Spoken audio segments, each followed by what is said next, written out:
Jemi rikthyer në studio, diskutojmë për situatën ekonomike në vendin tonë, me mua është bashkuar pedagoge e Fakultetit e Ekonomisë Reila Bozdo. Përshëndetje dhe mirëmëngjes Reila, shumë kënaqësi që je rikthyer në 7:05. Mirëmëngjes.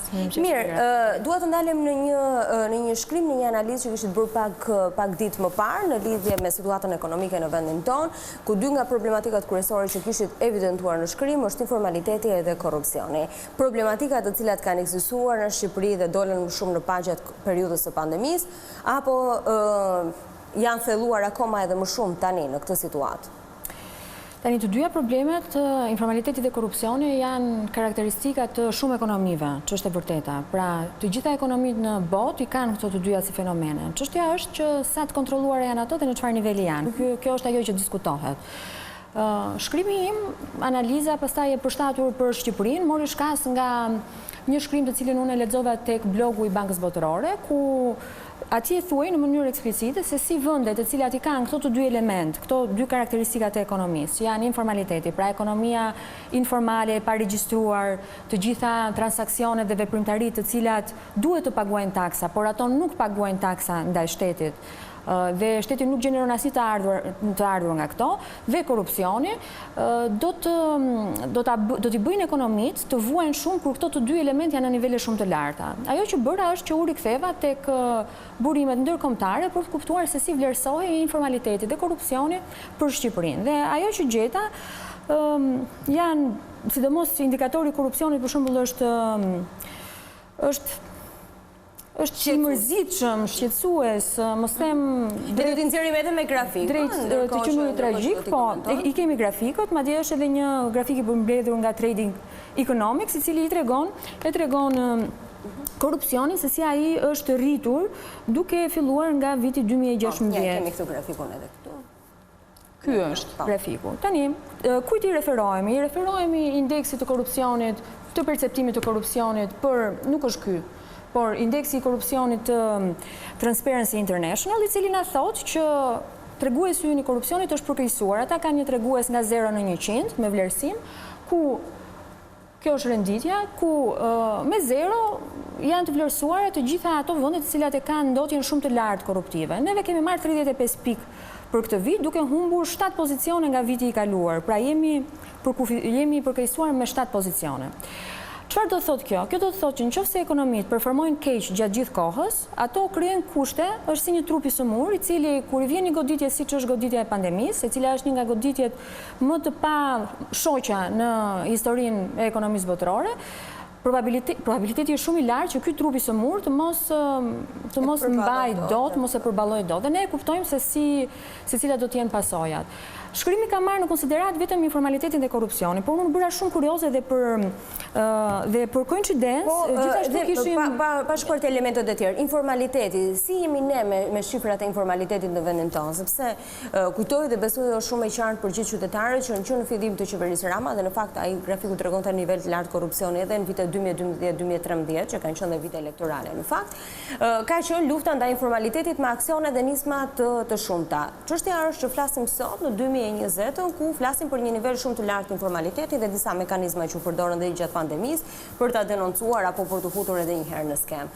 Kanë dështuar të gjitha këto, dhe nëse ne kemi provuar të gjitha format, apo janë provuar disa forma për të luftuar informalitetin, cila është rrugësillja?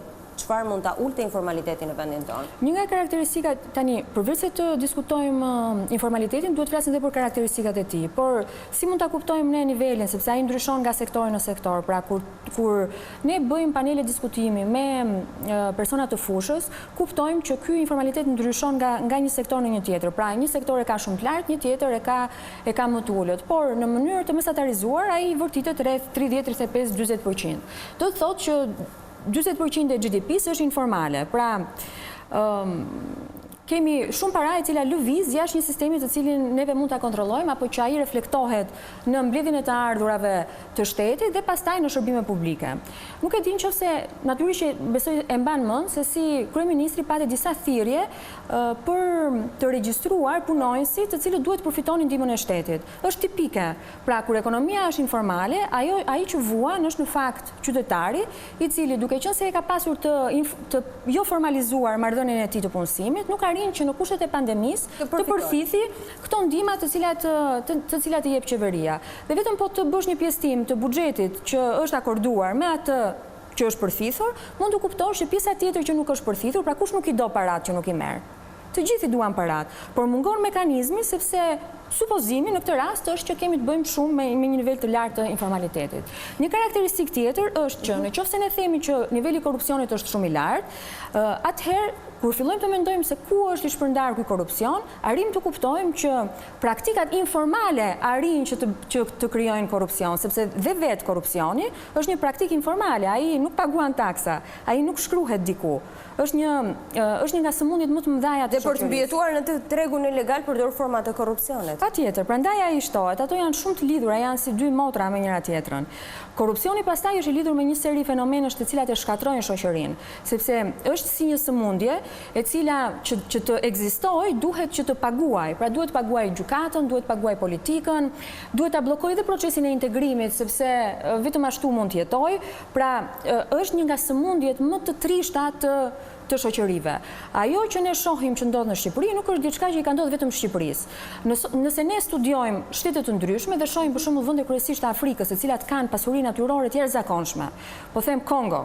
Po të studiosh historinë e Kongos, kupton që ato pasuri natyrore shfrytëzoheshin nga njerëz të mafias, të tipik oligark, të cilët arrinin të ishin aq të pasur dhe natyrisht që nuk e paguanin shtetin për pasurinë natyrore. Pra përdorimi i pasurisë natyrore sjell shumë përfitime tek shteti dhe përfitime tek qytetarët, nëse ai është i formalizuar.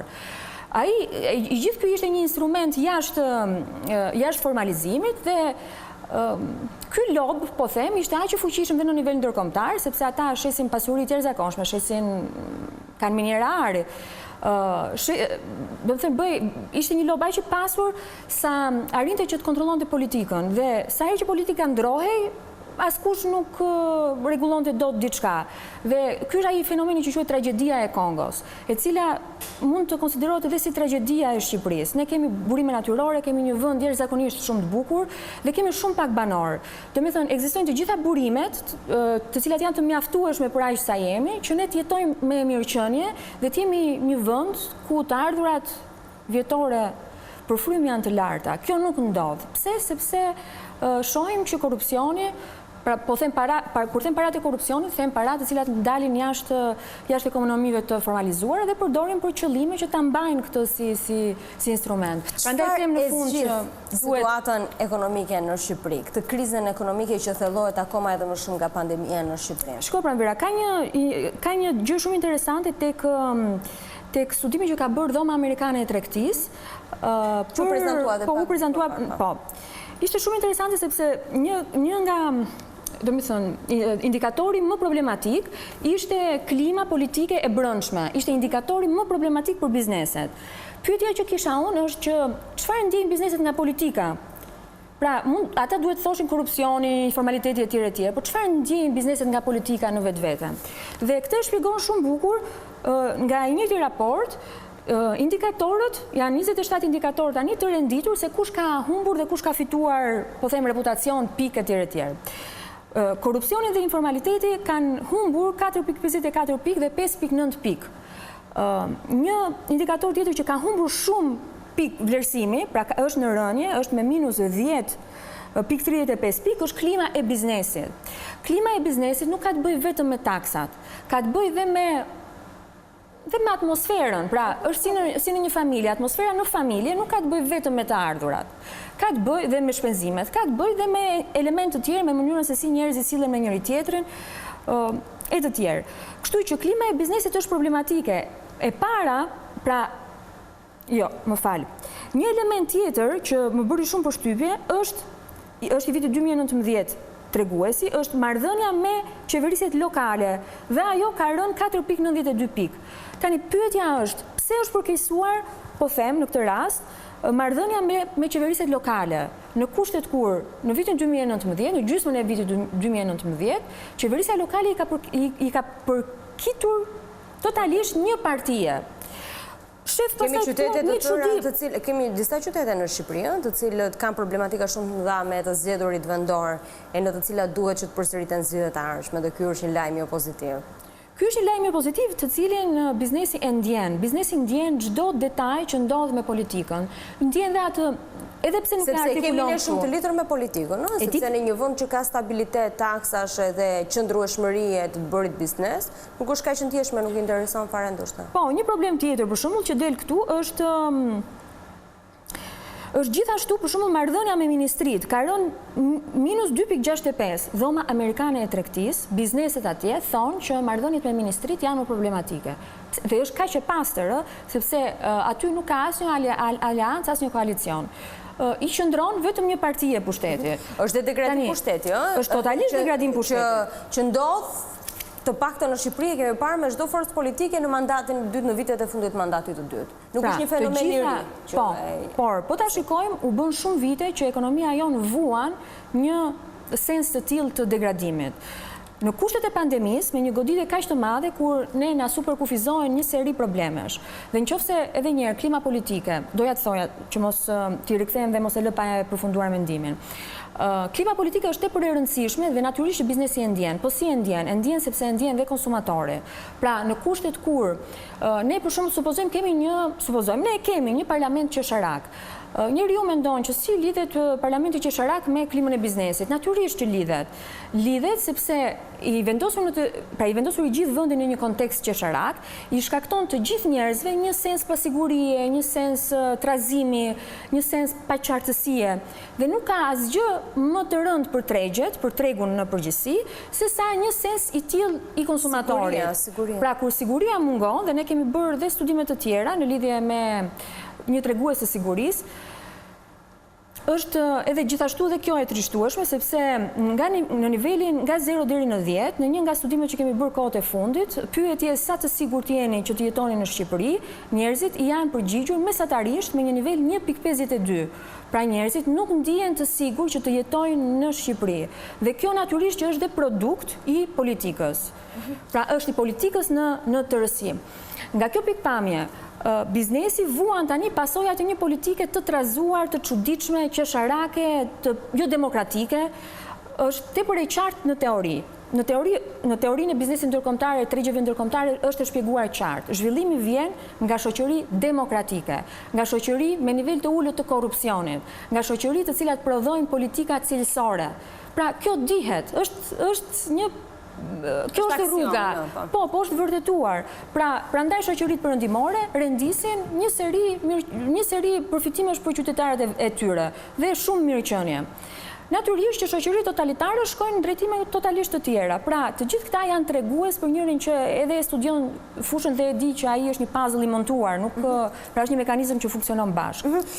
Edhe si pedagoge e Fakultetit të Ekonomisë, një nga zhvillimet që më ka bërë shumë përshtypje së fundmi është ndryshimi mesatares për të pranuar në universitet edhe në nivelin master, pavarësisht se për studimet master kam përshtypjen se duhet të ketë qenë në nivele të tilla, mesatarja mbi notën 7. Si e konsideroni dhe kjo për t'i dhënë frymarrje arsimit profesional? Si e shikoni një iniciativë të tillë, sepse edhe arsimi profesional ka qenë një nga ato çështje të cilat janë diskutuar shumë, mendoj që të kishte shumë zhvillim, na kujtohet gjithve ajo shpreha famshme vende punë ka apo nuk ka profesionist. Tani jemi në këtë pikë që duhet të ketë iniciativa të tilla detyruese për të mos i lejuar dikë që është me 6.9 që të shkojë në universitet. Si e shikoni diçka të tillë? Tani strategjia për të zhvilluar arsimin profesional në vetvete ka një element tepër pozitiv, sepse jep njerëzve profesione specifike për të cilat tregu ka nevojë. Pra edhe unë nga kontakti që kam me tregun e shoh që tregu ka nevojë për këtë. Megjithatë ka dy forma për të ndërgjegjësuar të rinj dhe familjet e tyre që të shkojnë drejt arsimit profesional. Pra drejt të qenurit një teknik elektriçist, një teknik hidraulik, një fushë tjetër, një teknik i bukurisë etj etj. Pra tregu ka nevojë. Ka një element tjetër tepër interesant që këto janë dhe punë shumë mirë të paguara. Shpeshherë unë i them me këtyre profesionistëve që na vinë në shtëpi dhe na marrin, nuk e di, 25.000 lekë për një orë, që ata fitojnë më shumë se që paguhet një pedagog në universitet. Pra, dhe njerëzit duhet ta kuptojnë që këto janë profesione të cilat gjenerojnë para. Një element tjetër që është i shtuar është gjithashtu edhe fakti që ka disa shkolla profesionale, 1 dhe 2 vjeçare, të cilat ofrojnë diploma profesionale dhe janë IAL, pra janë institucione të arsimit të lartë. Ato janë shkolla të larta.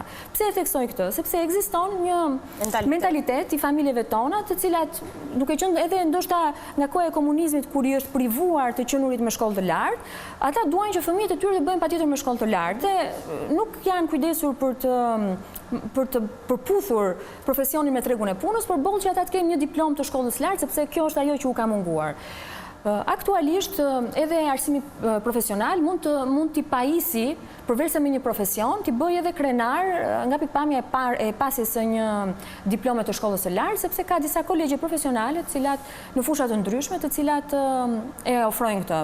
Domethënë përveç arsimimit ofrojnë edhe këtë mbushjen që duhet të kenë njerëzit. Ka një diplomë që konsiderohet. Kjo është e rëndësishme sepse ka dhe shumë profesioniste gra, për shembull, mua më pëlqen shumë kjo me thënë të drejtën, sepse ka shumë profesioniste gra të cilat janë profesioniste shumë të mira, fitojnë para, por ato nuk kanë pasur shkollën e lartë, edhe ndoshta e kanë vuajtur edhe në familje. Pra mund të kenë një element të tillë dhe kjo e ndikon shumë edhe vetbesimin që kanë gratë në raport me një profesion të caktuar. Kështu që më pëlqen shumë kjo si element. Në lidhje edhe një gjë, në lidhje me mesataren, dua ta them sepse nuk e konsumova këtë. Unë personalisht nuk besoj që kufizimet të tilla i orientojnë njerëzit. Ajo që duhet të bëjmë është t'i ndërgjegjësojmë njerëzit, si ky diskutimi që sapo bëm tani, që arsimi profesional është një vlerë dhe duhet shkuar atje. Zakonisht kur nuk punohet në këtë drejtim, punohet në këtë drejtimin tjetër, pra vendosim barierat të tilla. Do ta shohim se çfarë do gjeneroj, por mendo pak vetëm një rast. Një individ i cili për shembull ka përfunduar studimet në vitin 2010. Ai ka ndëruar gjithë jetën e tij që të bëhet filozof ose psikolog dhe e shikon që aty e ka prirjen e tij, por mesatarja e tij e privon që të shkojë në universitet, pavarësisht se ky është tepër i talentuar dhe do ishte një person me dhjeta. Çfarë mund të ketë ndodhur atij? Mund të ketë ndodhur që në kohën e gjimnazit ai ka qenë një njeri jo shumë i mbar, nuk ka shkuar shumë mirë me mësime, por një pjesë e jetës së tij pastaj ka rekuperuar dhe është rindërgjegjësuar. Tani ne e kuptojmë që këtij lloj individi i privojmë që të shkojë tek pasioni i tij dhe të bëhet një psikolog shumë i mirë. Dhe unë besoj që ne duhet merremi me këta, me këto individët. Pra, sistemi i mirë nuk duhet të cënoj asnjërin në të vërtetë. Kështu që kjo e cënon dikë. Fakti që e cënon do të thotë që nuk është zgjidhja e duhur. Ishte shumë kënaqësi që ishe këtu mëngjes me mua në 7:05. Uroj një ditë sa më të mbar. Tashmë, por mos të humbur asnjë pjesë të emisionit 7:05, mjafton vetëm të regjistroheni në kanalin zyrtar të Vizion Plus në YouTube, duke klikuar në butonin këtu poshtë. Faleminderit edhe një herë që na ndiqni.